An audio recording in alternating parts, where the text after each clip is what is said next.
Bram Lagrou, one of my great friends and one of my own mentors who talks to me about some awesome things around the process of communication. He's the founder of Lagrou Partners and he is a communication coach.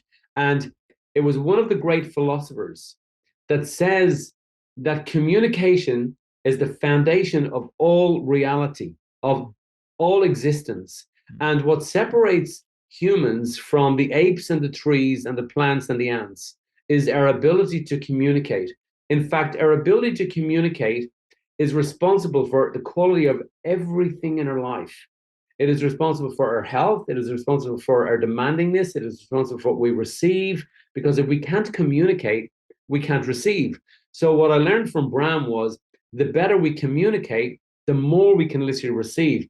We can literally communicate ourselves into abundance, into wealth, into success, into business, even into a better relationship with our children, a better relationship with our neighbors, a better relationship in our partnerships, whatever it is. Literally, communication is the key to everything. And I've been through Bram's courses, and I'm so thrilled to have my friend Bram Lagrou here. Bram, I hope you're well today, and I hope you're ready to share some awesome little snippets of knowledge and information. Sure. Hey, well, thanks for that. Wow, what a great intro. I'm feeling very privileged here now. Thank you for that. Well, look, yeah, where shall we start? Sure, look, first thing, I thought about this, and I really want to give you this question. You're a very motivational, enthusiastic person, so your energy is very infectious. And I know that people sit in your courses and workshops, they just come away completely elevated. But what wakes you up every day? That's a great question. I love that. Look, it's my mission. I've got a really strong sense of mission and purpose. I actually remember back in the days when I was working for a company overseas back in Europe, where one of the awards I won was for purpose, passion, power. And I still remember, like, that really is, if you have purpose, if you have passion, you got power in life and business and, anywhere really. So every day, coming back to your question, I like getting up, knowing that I'm here to serve a purpose, that I've got something that I'm working towards, and that every day is yet another opportunity to serve and fulfill that purpose, which in my case is about making a difference in people's lives. And can you tell me something?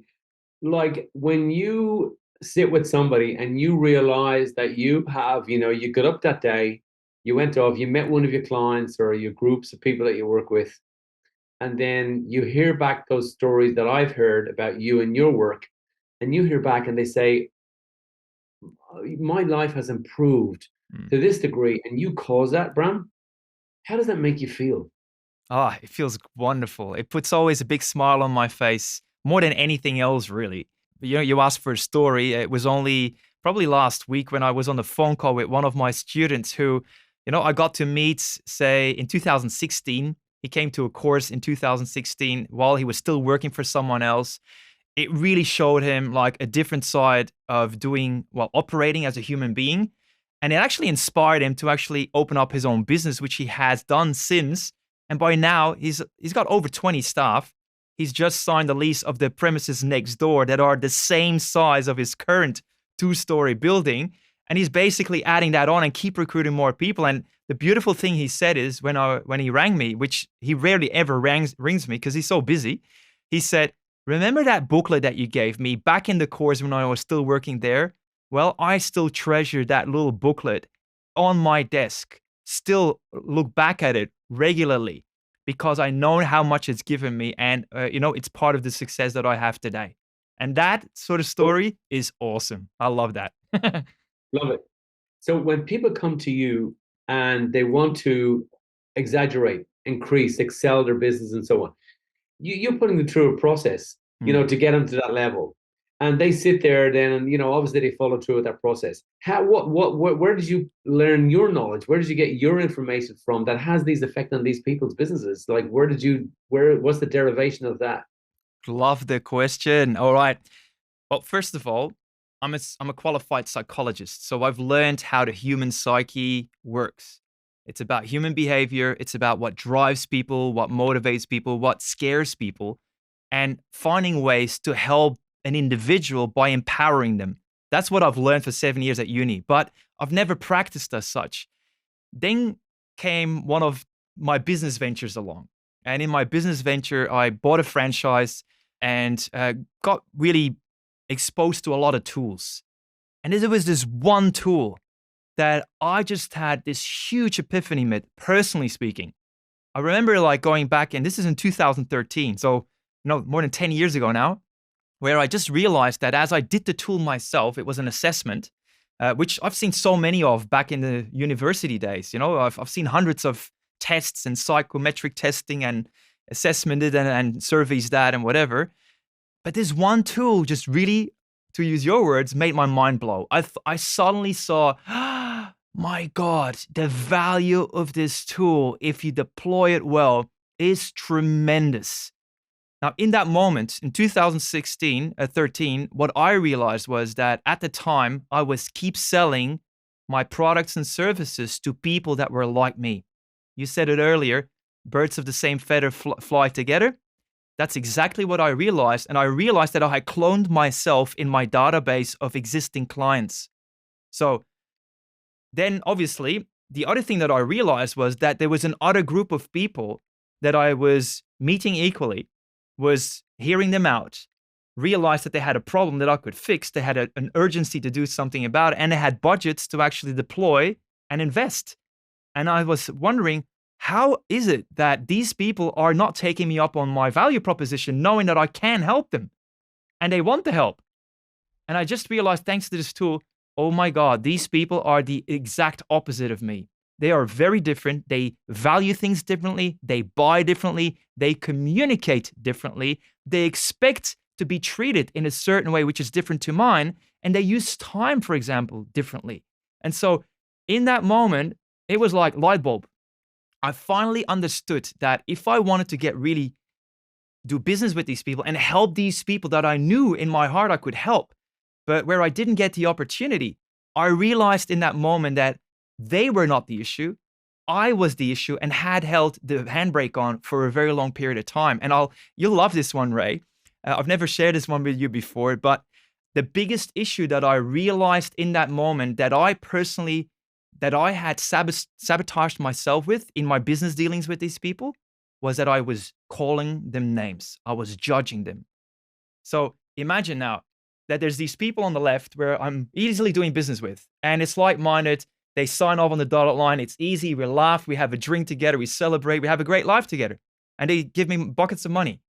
Then on the other group there on the right, they are just not moving. So I started calling them tire kickers, time wasters, bean counters, and all this sorts of stuff. And then I realized in that moment, how can I expect these people to trust me and respect me if I haven't given them trust and respect first? Right? So that's where it started. If you're labeling them. Yeah. So I started then thinking, hang on, if I really want to get good at this and I really want to master my communication, I first of all got to go back to myself and release and relinquish any negative judgment on anyone. That's the first bit. Then secondly, go deep dive and immerse myself in their world so that I can truly understand in my head and appreciate in my heart where they're coming from, so that I can next time help them in the right way, in a way that suits them, in a way that makes them feel comfortable, in a way that makes them feel related to, in a way that makes them feel understood and respected and appreciated. And that's what I did. So for 6 months, I immersed myself in what I call the internship. And the internship was basically me spending 8 meetings a week with people that were very different to me. At the time, there were accountants, engineers, financial planners, analytical bankers, lawyers, and the likes. And I immersed myself for 6 months straight, 8 meetings a week with people like that. And finally, I got it. I understood it and I appreciate it. And since then, that same year, I doubled my business, and I did so 6 years in a row consecutively with people that previously I couldn't sell to or do business with. So what you're saying is then that you learned through your own flaws and failures and your misjudging and your inability, or maybe your weakness of your own internal communication with yourself about what was happening externally with people, where you were, typecasting them as tar kickers, and you were communicating to yourself the wrong way. You learned then through the skills that you've picked up, is what you're saying, I think, that you learned that first you had to change your perception of those people around you, which you now teach your clients that they have to change their perception, because if you don't, you'll miscommunicate with them. And then what you're doing is you're also taught yourself how persistency, consistency, and determination and communication changes your whole view on the world outside of you. So now you stop communicating with yourself the wrong way because you learned your own process. And then you started that gave you the tool to communicate externally with people. And then they're the people that levitate towards you. That's why so many people levitate towards you. And so I love that. I actually never really saw that. You'd never explained it to me that way. And now that I understand that, now I see the mechanistic tool that you're using with those clients of yours. Now I understand your process. And that process is brilliant, Bram. A brilliant, brilliant process of first internalizing your communication, aligning that correctly in the correct way, discovering then having empathy for yourself and your own view, and expressing that to your clients, and allowing your clients then to use that exact same brilliant tool with their clients, which is communication mastery. That's it. I Now, love it. one thing that we didn't quite cover yet on is the second part. So the first part is that internal work. Absolutely. And you're spot on. The second part is like really how we communicate our message as a leader to our team, as a team member to another team member, as a person in one organization to a person in another organization. But also, especially, I've had people coming back to me, one of which is a lawyer. He's married to another lawyer. And he owned up to me that, what he learned from the tool, just the tool, which is the second part, the way that I teach it in communication mastery, it's like how to recognize people where they're coming from. Using DISC as a methodology, which is a widely known tool, but I teach it in such ways that people can really take it to the next level in their relationships at work, in their relationships in business. Like I said, this couple got better from it, these lawyers. I remember another person who was a business owner who worked with investors in his business. And he felt very bullied and harassed by one of his investors and didn't know how to handle it. So I come along, I showed him how to deal with it, how to be assertive, but yet respectful and loving. And it changed the whole dynamic with this other person who now is not on his back anymore. He feels a lot more eased up. And now he's marching on and building his business, whilst before he was just basically shutting down and full caught out in fright and fear mode. And so DISC is an awesome tool. We have an assessment to measure people where they sit themselves. So that teaches self-awareness. We then we get rid of the judgment that we spoke about earlier, which is the second bit. The third one then is relate to people's other styles and give them the treatment that they expect. And if you do that, oh my God, watch this space. We see suddenly leaders that had people on their team that they just couldn't connect with. 3 years after they hired him, and suddenly they applied what they learned. I'm like, I've had the most heartfelt conversation with my staff member. This is a financial planner.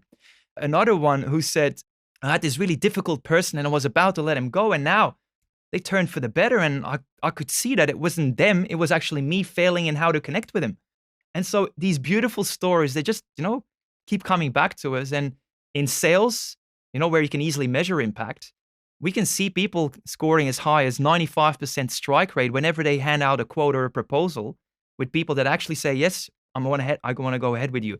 If you know that in contrast, the average closing ratio across industries is about 25%. We have people doing 95%. In fact, in real estate, we've trained people in this methodology where one person trained by us using communication mastery and a few other tools can sell as many properties as 8 people that haven't got those tools combined. Wow. And look, I've seen that. I've experienced that myself in doing your course. And I went in for my OMG moment, and you certainly delivered the OMG moment. So I suppose people watching this will want to know, do I fit into your group, into your dynamic? Am I the person that is going to get the most out of your work? What is that type of person? Who are they? Who do you work with?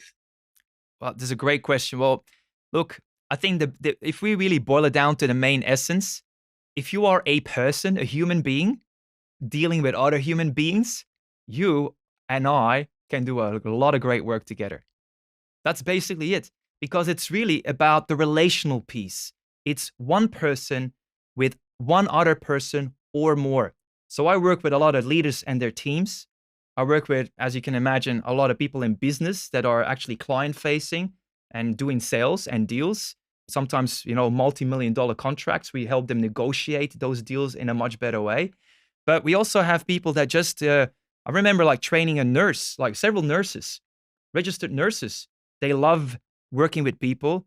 They sometimes see that some people are easy and others are difficult. And I just help them to overcome the difficulties with some other people and make it easy for them. So as long as you're a human being in relation to other people and you see that some people are easy and some are difficult, come and see me because I can help you overcome the difficulties you experience and just make all of your dealings a lot easier. Because it's the essence of life, right? Communication is what makes humans humans, and the greater the communication, the greater the human, the greater the human, the greater the outcome, because the greater the communication gives the outcome. So outcomes Absolutely. and communication are interlinked. The only difference, the separation, the gap is the human in the middle. And if the human in the middle hasn't mastered that, they don't get the outcome. So they miss the gold, and you kind of bridge that gap with them. So how do you do it? What are you doing with these people? Yep. So the best process is, and I say everything I do, all of my IP, all of my courses, they all go back to the same stuff. By the way, I also consult to large organizations, right? Some of which I consult on their marketing, on how to set up their funnels and using the same information. Some people have big CRM systems, as in customer relationship management systems and phone systems.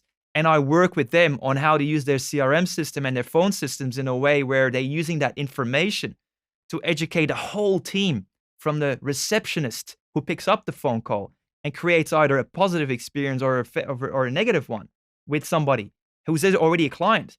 If they know how to handle the call, because on the phone screen it says this person is with high likelihood a straight shooter, you got to get to the point. They get some prompts. They straight away then know how to handle the conversation in a way that will service the client in the best possible way. This sort of stuff is what we can do with organizations.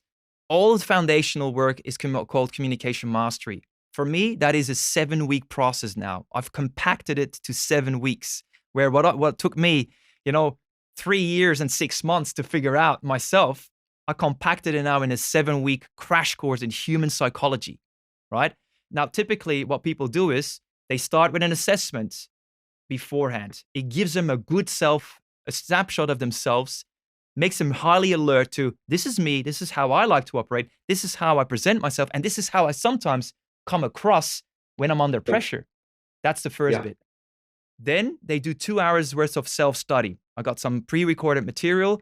We give access to our students to it so that by the time they rock up to what we call the masterclass, which could be either in person or it could be online, everybody's got the shared knowledge. So we got a level playing field to start off with. The thing is, we don't want to start going really deep down in the woods. We want to make sure that people come up with some level of shared common knowledge. Then a whole full day immersive experience to really give them the tools and the insights and the knowledge, and particularly the skills, to be able to not only read what other people have as a style, but then to be able to switch gears and relate to that person in the right way. Because you and I and everybody else watching this have all wrongly been taught to do this thing, to treat people the way that we personally want to be treated. And if we do that, science is unequivocally about it. The data is clear. Our strike rate, our success rate in relating to someone is only maximum 50%, which means 25 to 50%, which means we can easily misrepresent ourselves and do the other people a disservice by keep treating them the way that we want to be treated, because they've got a different style and different expectations. So we got to make sure that we get that piece right. So that's what we're teaching them. Once we do that, we know that knowledge is not power. It's what applied knowledge is in a meaningful way for us. So whether we are somebody working in an organization at the bottom, or we're the top executive at the top, or a middle manager in between, or we're running a business, it doesn't matter. You got to apply it in a meaningful way for you. And that's why we give people 7 weeks of online group coaching at the ratio of 1 hour a week, with some homework in between to be done and an opportunity to ask questions throughout the 7 weeks. That is basically our turnaround cycle to get people from being, let's say, only average communicators to being top communicators within a 7-week time frame. And I know the difference in you and other people in this field. I swim in this field, Bram, as you do too, of personal development and improvement and so on. I get that. And I understand, your point of difference. To me, it is definitely your magnetism, your enthusiasm, your energy, your drive. You're like a bundle that just can't, you're like a little atomic bomb that just keeps going off all the time. And then it goes off again. And then you think there's the bomb going off. There's no more energy in there. And next of all, you go off again. So I get that. But what you see is your uniqueness. Why is your solution different to others in your field? What makes you you? You know what? I really like your question. Like, first of all, I think it comes back to the person where it's coming from. Look, people either want to work with me or they don't, and their intuition will guide them. So I'm me, and there's only one of me. That's one. Two, in terms of the difference of our process, I think the process, the way that we develop the IP around Disc. So Disc is living outside of me. I wasn't the inventor of it, but the way that we basically build our whole methodology around it and the way we impart it and help people to actually amalgamate it and make it part of their DNA, that is very different. I actually have people that before they came to me had already done this 1 time, 2 times, 3 times before in sometimes even leading accounting firms, like you're talking your big 4 firms or big banks. And then they came along and they see our test, our tool. It comes back to them and say, my God, out of all of them, your test is the most accurate. That's the first bit. Then they come to the, to the training and the coaching program, and they see, my God, I've seen this stuff so many times presented, but it was all very superficial and scratching the surface. It was all about, hey, I'm this and you're that, and nice to know, and haha, hooray, hooray. I don't like this stuff. For me, whatever you learn needs to be practical, relevant, and it needs to be measurably in terms of improvements. And so I measure the impact it has, like you do with your programs. I can see how much more people sell. I can see how much more engagement leaders have with their teams. I can see people that have broken relationships and then suddenly being able to relate with each other and revitalize each other again.